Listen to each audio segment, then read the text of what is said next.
and convincing people who are otherwise well that they are unwell, that they have a mental health problem.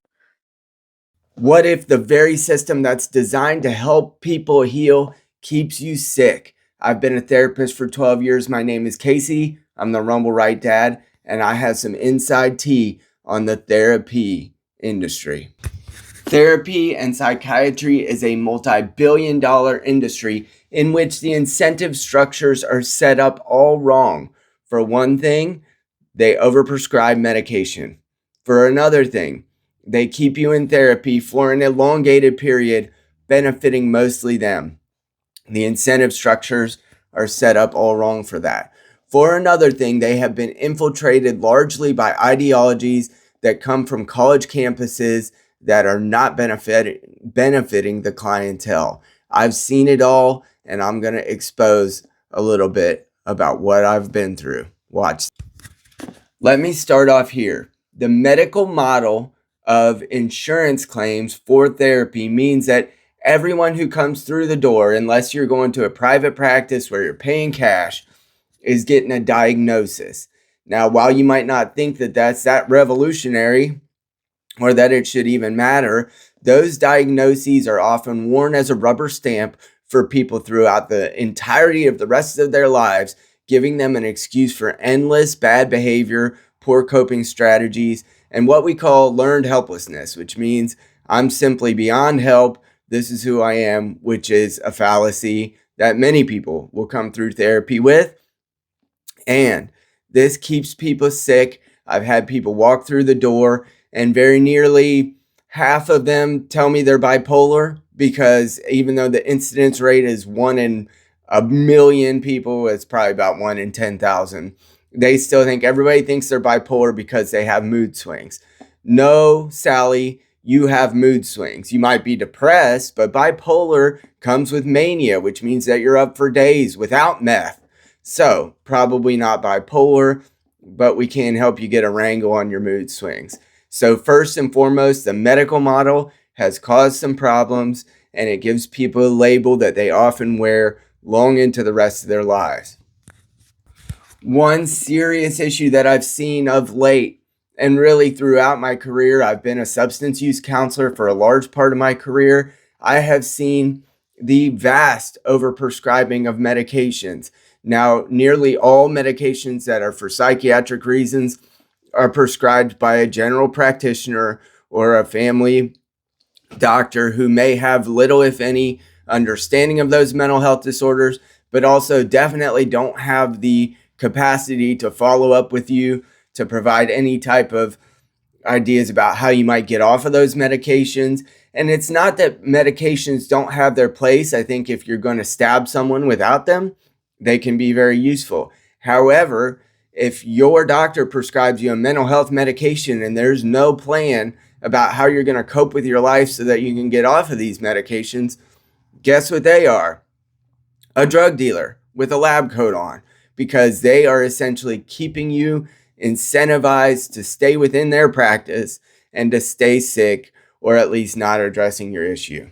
I've mentioned this in some other videos, but I've seen a great many adults come through who were prescribed ADHD medications as a child, and then when they tried to get off of them, they ended up hooked on street drugs when they come through later in life, which is a perfect encapsulation of what happens when the incentive structures are set up wrong and the overprescription of certain medications, just like we did with the opiate crisis in 2017.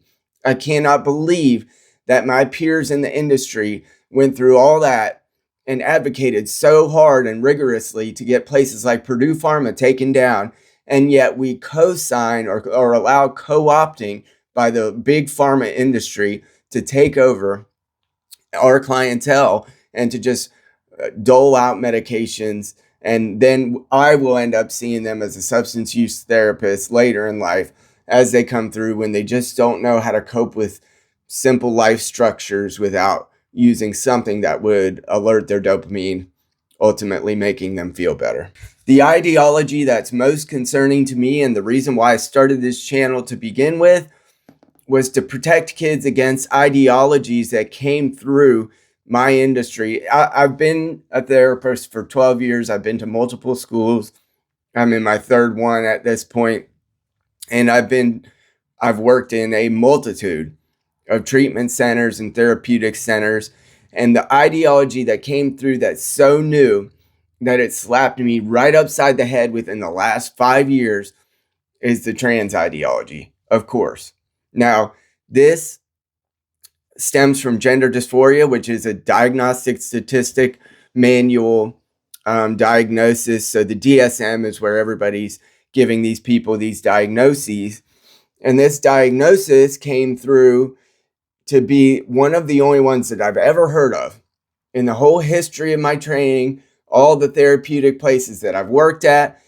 I've never heard of a disorder that somebody comes in with where you say, yes, we are just going to go with your gut on this. We're just going to affirm and blindly co-sign whatever it is that you think. Yeah, you have bipolar disorder. You know what? That's just who you are. Just go with it. Yeah, you have body dysmorphia, where you think you're skinny when you're not, or you think you're fat when you're not. Yeah, we're just going to go with that. Please just lean into that. Bad therapy starts with affirmation. If you came into my office, you recognize you have a problem. The last thing I want to do is co-sign that problem and tell you to just run with it. And that all being included, even though that is bad therapy, it would be one thing if this were a relatively harmless condition where when you get medicalization for it, that you got better or that there was some better outcome. But the numbers are in, and we were lied to.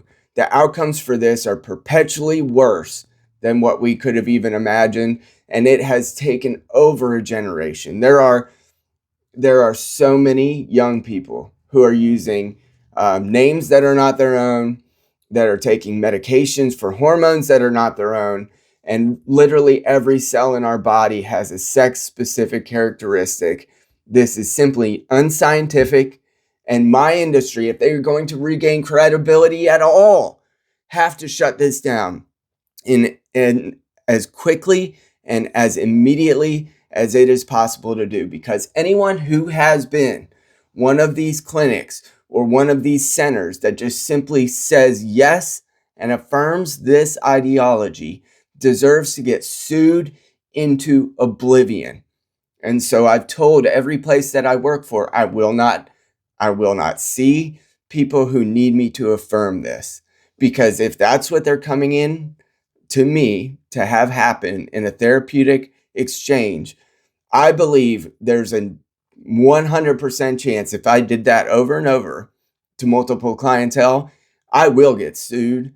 Because when they start taking medications that are hormone specific, that aren't the sex that they were given at birth, that God cast on them at birth, if they're taking hormones opposite of that, they will have side effects. There will be negative consequences. And then guess who is going to be at least somewhat liable? The therapist. Therapists, if you're worth your salt, or if you're concerned about your bankroll later in life, which most of them probably aren't making a ton of money anyway, please do not affirm this ideology, because you will get sued. And quite frankly, you should. Now, I have reached out to my legislators locally here in the state where I reside and the state where I practice, along with other resources like the Conscious Clinician Collective, who are vastly saying we will not. Do no harm medicine is another good one. We will not co-sign this ideology. We will not take our clientele into this. There are therapists, there are people who are pushing back against this because it was simply junk science done by a radical activist group and then proliferated throughout the industry. And my institution bought it. It frustrates me to no end. God protect our children from this, as important as the others. But it's a technical term called informed consent. That means when you go into the doctor and you're having a certain operation I had back surgery 13 years ago, right? So when I went in there, the doctor, the neurosurgeon said, you have an 80% chance of your pain being eliminated after the surgery's over. There is a 1 in 100 chance that something goes wrong in the surgery and things are worse or whatever. Therapists are supposed to conduct an informed consent ahead of the time where you enter into treatment. But when you're dealing in soft science like psychology, it's very hard to measure positive outcomes. So when you walk into a therapy office with your 12-year-old kid who's struggling with symptoms of attention disorders, or I struggle to call it a disorder, but an attention deficit issue. When you walk into that therapist's office, when's the last time a therapist has told any of their clients, oh, well, you have a 40% chance of getting better, or you have an 80% chance of me being able to help you? That it doesn't happen because it's not quantifiable. In most cases, if somebody does have improved symptoms, it may waffle because it's partly dependent on your behavior.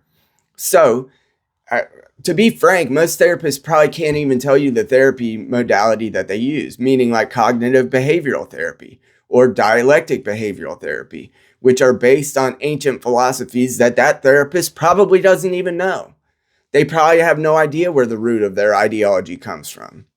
But more than anything, when it comes to informed consent, you are going to a person to seek counsel because the target that you're shooting for in your life has been in some way misaligned. And when that therapist is coming to you from a bankrupted position where they have a life nowhere reflected of what it is that you would want yours to look like, they have no leg to stand on. If they're divorced, overweight, aren't able to control their anger, have multiple issues like the things that you don't want in your life, why am I taking any counsel from you? If you could use cognitive behavioral therapy so well, why are you such a mess? And you know how many masculine therapists I've run across in the last 20 years? Maybe 5. And I've worked at a lot of places. Very rarely are therapists even men anymore. Over 80% of social workers who are graduating college are women. And then they're diagnosing a vast amount of men and young boys who are coming in with certain issues like attention deficit disorder, when in fact they're just acting like a boy. And the systems that they've been placed in have put them in a bad position. So, informed consent means when you walk into your therapist's office, ask them, well, if I come to your treatment center, how many people stay sober for a year when they get out? But I'll be frank, the numbers aren't very good. It's probably 15% if they're successful, if they're relatively successful. Ask them how long it usually takes to graduate, because some treatment centers, I've been directly exposed to treatment centers that they will get you into treatment. They send you to treatment for 7 hours a day, which prevents you from working. And then in order to be housed with them, you have to stay in group. If you miss groups, you get kicked out. So they threaten you with your housing and they tell you, well, you just can't work, but you couldn't